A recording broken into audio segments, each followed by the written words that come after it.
At the end of the day, who are you really working for? The banks. Money is created in a bank and invariably ends up in a bank. They are the true masters, along with the corporations and governments they support. Physical slavery requires people to be housed and fed. Economic slavery requires people to feed and house themselves. It is one of the most ingenious scams for social manipulation ever created, and at its core, it is an invisible war against the population. Debt is the weapon used to conquer and enslave societies, and interest is its prime ammunition. And as the majority walks around oblivious to this reality, the banks, in collusion with governments and corporations, continue to perfect and expand their tactics of economic warfare, spawning new bases, such as the World Bank and International Monetary Fund, while also inventing a new type of soldier, the birth of the economic hitman.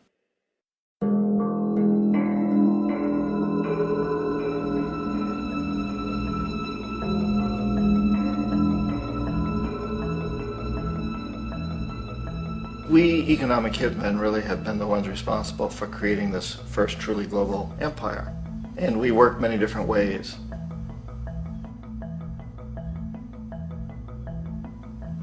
But perhaps the most common is that we will identify a country that has resources our corporations covet, like oil, and then arrange a huge loan to that country from the World Bank or one of its sister organizations.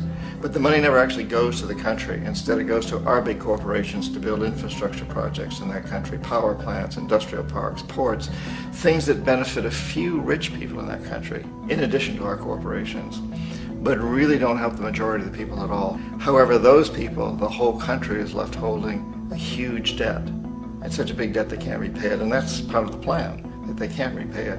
And so at some point we economic hitmen go back to them and say, listen, you owe us a lot of money, can't pay your debts, so sell your oil real cheap to our oil companies. Allow us to build a military base in your country, or send troops in support of ours to someplace in the world like Iraq, or vote with us on the next UN vote. To have their electric utility company privatized and their water and sewage system privatized and sold to U.S. corporations or other multinational corporations. So there was that whole mushrooming thing, and it's so typical of the way the IMF and the World Bank work, that you put a country in debt, it's such a big debt it can't pay it, and then you offer to refinance that debt and pay even more interest. And you demand this quid pro quo, which you call a conditionality or good governance, which means basically that they've got to sell off their resources, including many of their social services, their utility companies, their school systems sometimes, their penal systems, their insurance systems, to foreign corporations. So it's a double, triple, quadruple whammy.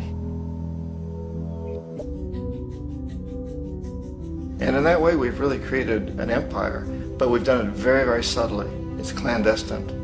All the empires of the past were built on the military, and everybody knew they were building them. So the British knew they were building them, the French, the Germans, the Romans, the Greeks, and they were proud of it. And they always had some excuse, like spreading civilization, spreading some religion, something like that. But they knew they were doing it. We don't. The majority of the people in the United States have no idea that we're living off the benefits of a clandestine empire, that today there's more slavery in the world than ever before. And then you have to ask yourself, well, if it's an empire, then who's the emperor? Obviously, our presidents of the United States are not emperors. An emperor is someone who's not elected, doesn't serve a limited term, and doesn't report to anyone, essentially. So you can't classify our presidents that way. But we do have what I consider to be the equivalent of the emperor, and it's what I call the corporatocracy. The corporatocracy is this group of individuals who run our biggest corporations, and they really act as the emperor of this empire. They control our media, either through direct ownership or advertising. They control most of our politicians because they finance their campaigns, either through their corporations or through personal contributions that come out of the corporations. They're not elected, they don't serve a limited term, they don't report to anybody, And at the very top of the corporatocracy, you really can't tell whether a person's working for a private corporation or the government because they're always moving back and forth. So, you've got a guy who one moment is the president of a big construction company like Halliburton, and the next moment he's vice president of the United States, or the president who is in the oil business. And this is true whether you've got Democrats or Republicans in the office. You have to moving back and forth through the revolving door. And in a way, our government is invisible a lot of the time, and its policies are carried out by our corporations on one level or another. And then again, the policies of the government are basically forged by the corporatocracy and then presented to the government. They become government policies. So it's an incredibly cozy relationship. This isn't a conspiracy theory type of thing. These people don't have to get together and plot to do things. They all basically work under one primary assumption, and that is that they must maximize profits regardless of the social and environmental costs.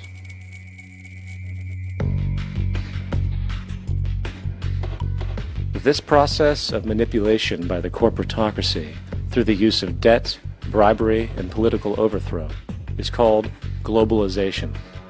Just as the Federal Reserve keeps the American public in a position of indentured servitude through perpetual debt, inflation, and interest, the World Bank and IMF serve this role on a global scale. The basic scam is simple. Put a country in debt either by its own indiscretion or through corrupting the leader of that country, then impose conditionalities or structural adjustment policies, often consisting of the following. Currency devaluation. When the value of a currency drops, so does everything valued in it. This makes indigenous resources available to predator countries at a fraction of their worth. Large funding cuts for social programs. These usually include education and healthcare, compromising the well-being and integrity of the society, leaving the public vulnerable to exploitation. Privatization of state-owned enterprises. This means that socially important systems can be purchased and regulated by foreign corporations for profit. For example, in 1999, the World Bank insisted that the Bolivian government sell the public water system of its third largest city to a subsidy of the U.S. corporation Bechtel. As soon as this occurred, water bills for the already impoverished local residents skyrocketed. It wasn't until after a full-blown revolt by the people that the Bechtel contract was nullified. Then there is trade liberalization, or the opening up of the economy through removing any restrictions on foreign trade. This allows for a number of abusive economic manifestations, such as transnational corporations bringing in their own mass-produced products, undercutting the indigenous production and ruining local economies. An example is Jamaica, which, after accepting loans and conditionalities from the World Bank, lost its largest cash crop markets due to competition with Western imports. Today, countless farmers are out of work, for they are unable to compete with the large corporations. Another variation is the creation of numerous seemingly unnoticed, unregulated, inhumane sweatshop factories, which take advantage of the imposed economic hardship. Additionally, due to production deregulation, environmental destruction is perpetual, as a country's resources are often exploited by the indifferent corporations while outputting large amounts of deliberate pollution. The largest environmental lawsuit in the history of the world today is being brought on behalf of 30,000 Ecuadorian Amazonian people against Texaco, which is now owned by Chevron. So today it's against Chevron, but for activities conducted by Texaco. Estimated to be more than 18 times what the Exxon Valdez dumped into the coast of Alaska. In the case of Ecuador, it wasn't an accident. The oil companies did it intentionally. They knew they were doing it to save money out there rather than arranging for proper disposal. Furthermore, a cursory glance at the performance record of the World Bank reveals that the institution, which publicly claims to help poor countries develop and alleviate poverty, has done nothing but increase poverty and the wealth gap, while corporate profits soar. In 1960, the income gap between the fifth of the world's people in the richest countries versus the fifth in the poorest countries was 30 to 1. By 1998, it was 74 to 1. While global GNP rose 40% between 1970 and 1985, those in poverty actually increased by 17%. While from 1985 to 2000, those living on less than $1 a day increased by 18%. Even the Joint Economic Committee of the U.S. Congress admitted that there is a mere 40% success rate of all World Bank projects. In the late 1960s, the World Bank intervened in Ecuador with large loans. During the next 30 years, poverty grew from 50% to 70%. Under or unemployment grew from 15 to 70%. Public debt increased from $240 million to $16 billion, while the share of resources allocated to the poor went from 20% to 6%. In fact, by the year 2000, 50% of Ecuador's national budget had to be allocated for paying its debts. It is important to understand the World Bank is, in fact, a U.S. bank, supporting U.S. interests. For the United States holds veto power over decisions, as it is the largest provider of capital. And where did it get this money? You guessed it. It made it out of thin air through the fractional reserve banking system. Of the world's top 100 economies, as based on annual GDP, 51 are corporations, and 47 of that 51 are U.S.-based. Walmart, General Motors, and Exxon are more economically powerful than Saudi Arabia, Poland, Norway, South Africa, Finland, Indonesia, and many others. And, as protective trade barriers are broken down, currencies tossed together and manipulated in floating markets, and state economies overturned in favor of open competition and global capitalism, the empire expands. You get up on your little 21-inch screen and howl about America and democracy. There is no America. There is no democracy. There is only IBM and ITT and AT&T and DuPont, Dow, Union Carbide, and Exxon. Those are the nations of the world today. What do you think the Russians talk about in their councils of state? Karl Marx? They get out their linear programming charts, statistical decision theories, minimax solutions, and compute the price-cost probabilities of their transactions and investments, just like we do. We no longer live in a world of nations and ideologies, Mr. Beale. The world is a college of corporations, inexorably determined by the immutable bylaws of business. The world is a business, Mr. Beale.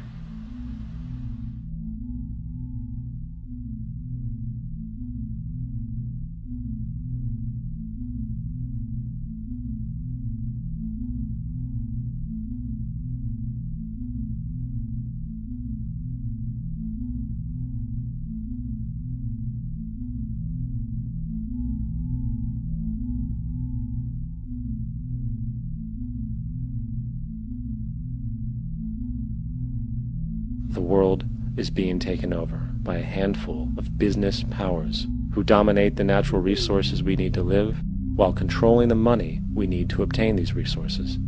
The end result will be world monopoly, based not on human life, but financial and corporate power. And as the inequality grows, naturally more and more people are becoming desperate. So the establishment was forced to come up with a new way to deal with anyone who challenges the system. So they gave birth to the terrorist. The term terrorist is an empty distinction, designed for any person or group who chooses to challenge the establishment.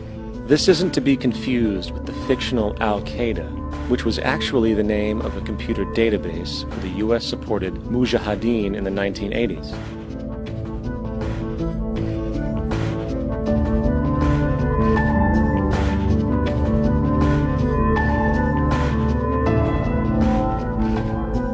In 2007, the Department of Defense received $161.8 billion for the so-called global war on terrorism. According to the National Counterterrorism Center, in 2004, roughly 2,000 people were killed internationally due to supposed terrorist acts. Of that number, 70 were American. Using this number as a general average, which is extremely generous, it is interesting to note that twice as many people die from peanut allergies a year than from terrorist acts. Concurrently, the leading cause of death in America is coronary heart disease, killing roughly 450,000 each year. And in 2007, the government's allocation of funds for research on this issue was about $3 billion. This means that the U.S. government in 2007 spent 54 times the amount for preventing terrorism than it spent for preventing a disease which kills 6,600 times more people annually than terrorism does. Yet, as the name terrorism and Al-Qaeda are arbitrarily stamped on every news report relating to any action taken against U.S. interests, the myth grows wider. In mid-2008, the U.S. Attorney General actually proposed that the U.S. Congress officially declare war against the fantasy. Not to mention, as of July 2008, there are now over 1 million people currently on the U.S. terrorist watch list. These so-called counterterrorism measures, of course, have nothing to do with social protection, and everything to do with preserving the establishment amongst the growing anti-American sentiment both domestically and internationally, which is legitimately founded on the greed-based corporate empire expansion that is exploiting the world. The true terrorists of our world do not meet at the docks at midnight or scream Allah Akbar before some violent action. The true terrorists of our world wear $5,000 suits and work in the highest positions of finance, government, and business. So, what do?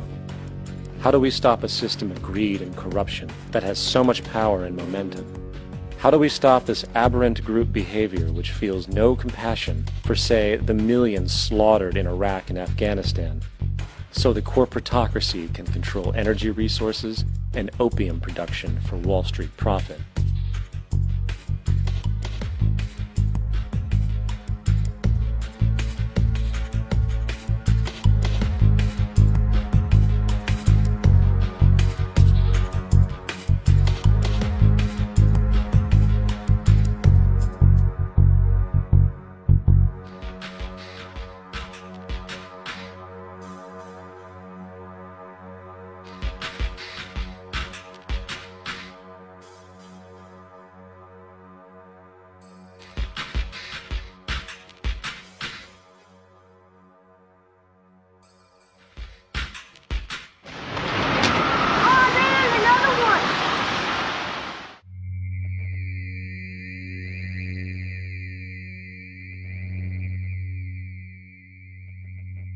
How do we stop a system of greed and corruption that condemns poor populations to sweatshop slavery for the benefit of Madison Avenue?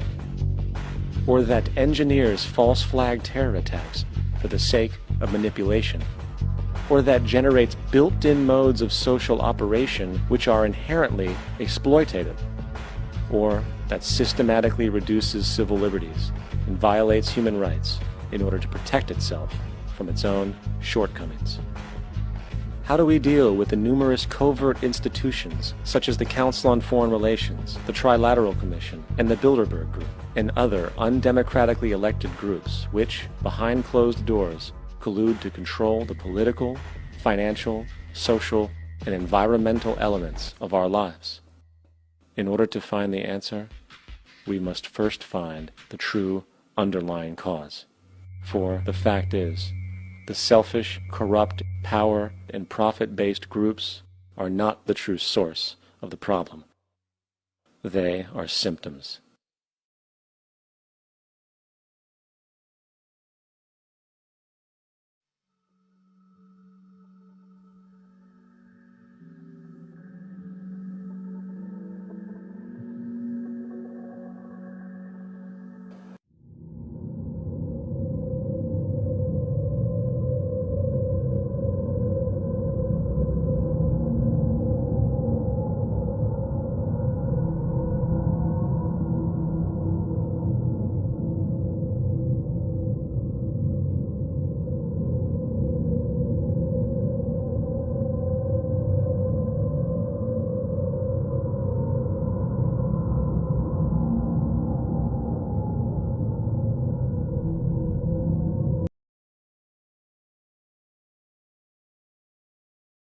Ladies and gentlemen, my name is Damien Rockefeller. Some of you will remember me from September last year when I last delivered a message to you guys. I have to come again and just give my side of things, the view from the Rockefeller Institute for public love, for public understanding, and for ruling the world. We do kind of rule the world, and I will get onto this in a second, but if we may, please, first of all, just say a prayer to Lucifer, the grand architect of the 3D world and the bearer of light, the bringer of all things good. So just one moment for Lucifer. Thank you. Thank you. Yes, there is no light without darkness. There is no good without bad. There is no love without hate. These are the sides of the same coin. And many of you will have realized this. There is no such thing as evil. There is merely the movement of atoms and ideas or electricity from one point in the universe to another point in the universe, and then the perceiving mind labels it good or evil. Ladies and gentlemen, I wish to offer a truce, a white flag from our side, because the global consciousness is now enough that you understand fully how we do things, how we run the world, how we seem to treat people as less than human. But believe me, when you are a human grand architect trying to make this world a better place, to make an omelette, sometimes you have to break a few eggs, sometimes you have to demolish a few towers, sometimes you have to invade a few countries, because ultimately we do not do anything without human acquiescence. And acquiescence we receive and we move forward, because deep down most of you wish to fight and kill each other and go for glory just like any other animal on planet Earth or anywhere else in the universe. Since I last spoke to you, we had the failure of the swine flu vaccine, which I am very disappointed about, because my team over at the Rockefeller Institute was responsible for developing this vaccine, and we did hope it would sterilize the stupider ones amongst you. We did hope that maybe a third of the world would fall for it and take the vaccine and suffer the autisms and pathologies and sterility that comes from such an untested, thiomersally riddled vaccine. But because of people like yourself on the internet, which actually spread to the mainstream media, we failed to vaccinate. But no problem. I am here now to get your help. As many of you will know, as we enter the 2012 age of Aquarius, there will be a world war. You may call it World War III, or I prefer to call it the culling of the idiots. And what we will have is the top 10% of people, or the awakened ones, the enlightened ones, the illuminated ones, you probably, who is watching this video right now. We will have to go to war against the bottom 90% of the population, because they will not understand what their life is about in time for the changing of the age. What I mean is that with 2012 and the general advancement of the fractals of reality, we will see a very, very powerful upgrade of the consciousness of man. But unfortunately, this will not apply for most people. Those people who find themselves, either through their own fault or through the fault of society, in the bottom rungs of the socio-economic world, who maybe do not have access to the information or the internet or spirituality in general. These people will go crazy. They will lose their minds during the transition to a new age. Hence why we have built secret camps around the United States and throughout Europe to try and house these people. Many of you have spoken about a New World Order depopulation agenda. Well, trust me, ladies and gentlemen, we will not need to depopulate, because humanity will do it to itself. We are already seeing the movement in the world between the elite and the rest. And the reason why we haven't assassinated people like Alex Jones or David Icke or Jordan Maxwell or Adam Curtis at the BBC for exposing how we do things is because the Rockefeller and Rothschild's world of the elites, we want to save as many people as possible. We feel it will be around 1 billion to 2 billion souls which will carry on into the new age. Ladies and gentlemen, we've been running this planet benevolently for over 2,000 years, and we understand how things work. You may have noticed in the last decade or so an acceleration in the things we allow you to know, the information we put out there, and the work we did in September the 11th, which we felt would wake up the world entirely, but because people are rather stupid, we've had to do other false flag terror attacks and swine flu scares and collapsing economies and henceforth. But we are now at the stage in February 2010 where there is enough information on the internet, in the global consciousness, for anyone of the right mind to find everything out for themselves and bring themselves into the New World Order. But ladies and gentlemen, those who watch X Factor, American Idol, American Gladiators and other such nonsense on TV, they are not ready to enter the New World with us. And these people will lose their minds completely around 2012. And they may or may not have to be herded into camps. What we will find is a general increase of violence amongst these unenlightened, unawakened people, because they will suddenly be living in a world where they do not understand what is going on. And I do not mean not understand what's going on in the way that we might not understand what's happening on a quantum physics level. These people will have no connection to the source. They will be walking zombies, and this is the great tragedy of humanity. To save the few, we must sacrifice the many, and this is what we mean by depopulation. The world we've created, we could only create this technologically advanced world with approximately 7 billion people, because amongst the 7 billion people we found enough intellectuals and scientists to bring about the new age, which we will see. So yes, global warming, we've pushed that idea, you've started to ignore it now, but trust me, 95% of people need to be controlled like sheep because they are not capable of understanding the issues at stake, and if left to their own devices they would be killing each other and implementing ridiculous laws. Hence why democracy is not something we truly believe in, because you cannot trust the people to raise their own children or to watch the right shows on television, much less can you trust the people to instill a political agenda upon you guys. Whereas people like myself and my family and my great-grandfather, David Rockefeller, we have been working to integrate this world into something a lot more beautiful and streamlined, where things like war and rape and famine will be unnecessary. But as it currently stands, human beings wish to do this to each other.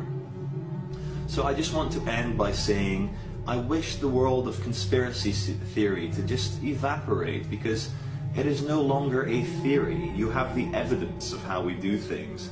And as much as you try to wake up most people, they will not be worthy to be around after 2012 because they have not the intellectual capacity to understand the issues at stake. Ask yourself a question.